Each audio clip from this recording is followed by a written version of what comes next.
Hi friends, exam job ഐക്കൻ്റെ പുതിയൊരു job information വീഡിയോയിലേക്ക് ഏവർക്കും സ്വാഗതം. സുപ്രീം കോർട്ട് ഓഫ് ഇന്ത്യയിൽ ഒരു ജോലി ആഗ്രഹിക്കുന്നവർക്ക് ജൂനിയർ കോർട്ട് അസിസ്റ്റന്റ് എന്ന പോസ്റ്റിലേക്ക് ഇപ്പോൾ അപേക്ഷകൾ അയക്കാവുന്നതാണ്. നിലവിൽ 241 ഒഴിവുകളാണ് റിപ്പോർട്ട് ചെയ്തിട്ടുള്ളത്. ഈ ഒരു പോസ്റ്റിൽ ജോലി ലഭിക്കുന്നവർക്ക് 37,400 രൂപ മുതൽ 72,040 രൂപ വരെ മാസശമ്പളമായി ലഭിക്കുന്നതാണ്. ക്വാളിഫിക്കേഷൻ: ഡിഗ്രി യോഗ്യത ഉള്ളവർക്കും കമ്പ്യൂട്ടർ നോളജ് ഉള്ളവർക്കും കമ്പ്യൂട്ടർ ടൈപ്പിംഗ് സ്കില്ലുള്ളവർക്കും ഈ ഒരു പോസ്റ്റിലേക്ക് അപേക്ഷിക്കാവുന്നതാണ്. ഏജ് ലിമിറ്റ് 18 to 30 വയസ്സ് വരെയാണ്. എന്നാൽ SC, ST, OBC വിഭാഗക്കാർക്ക് ഏജ് കൺസിഡറേഷനും ഉണ്ടായിരിക്കുന്നതാണ്. Selection process: objective type exam ഉണ്ടായിരിക്കും. അതിൽ ക്വാളിഫൈ ചെയ്യുന്ന കാൻഡിഡേറ്റ്സിന് ഡിസ്ക്രിപ്റ്റീവ് ടെസ്റ്റും ടൈപ്പിംഗ് സ്കിൽ ടെസ്റ്റും ഉണ്ടായിരിക്കും. അതിൽ ഷോർട്ട് ലിസ്റ്റ് ചെയ്യപ്പെടുന്ന കാൻഡിഡേറ്റ്സിന് ഇന്റർവ്യൂ ഉണ്ടായിരിക്കും. അതിനുശേഷം മെറിറ്റ് ലിസ്റ്റ് പ്രഖ്യാപിക്കുന്നതാണ്. ആപ്ലിക്കേഷൻ ഫീ: ജനറൽ, OBC വിഭാഗക്കാർക്ക് 1000 രൂപയും SC, ST, സർവീസ്മാൻ തുടങ്ങിയ കാൻഡിഡേറ്റ്സിന് 250 രൂപയാണ് അപേക്ഷാ ഫീ. അപേക്ഷകൾ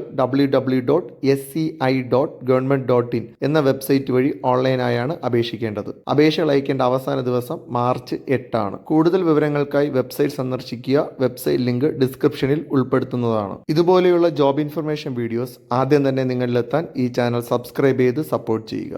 താങ്ക്